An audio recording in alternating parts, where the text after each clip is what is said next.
Schwarzenbergovi, ty.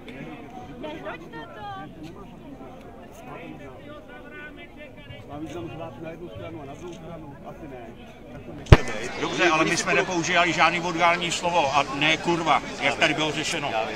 To není o sprostých slovech, je to jenom o nějaký ideologii, tak to nechte být. Ideologii. To je jedno. Tak jako... Podle vás je to možná ideologie úchylů, podle někoho je to ideologie někoho úplně jiného. Chcete mi říct, že zvrhlí zvrácený štětky jsou normální, budeme je podporovat a budeme napadat pana prezidenta za to, že řekl o nich pravdu, on řekl pravdu. Já v tomhletom státě bordel Amerikou podporovaný nechci. Zvrácenost a zvrhlost do České republiky nepatří. Ať si ji odvezou, havlisti jedou do Ameriky, můžou si tam dělat, co chtějí. To není o havlistech. To je o každém člověku, tak jak nad tím přemýšlí. Ale proč reaguje tisk úplně jinak?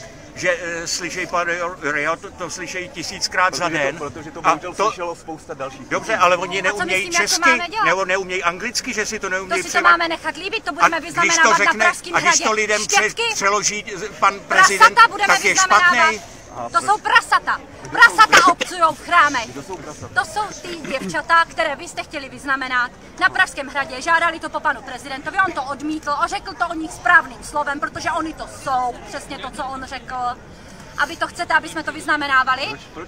Proč mluvíte za lidi, kteří jdou tady kolem? A co ty lidi teda chtějí?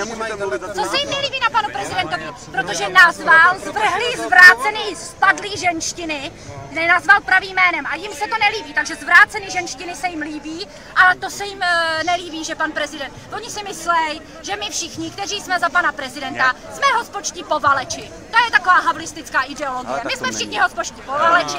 Nepovídejte, já jsem byla včera na petičním stánku na Pražském hradě a byli tam havlisti a křičeli na nás, že jsme hospočtí povaleči. Bylo by tady daleko víc lidí, kdyby televize správně informovala. Já jsem to pořád. Pojďte paní, ať vás nepřejde auto, pojďte na chodník.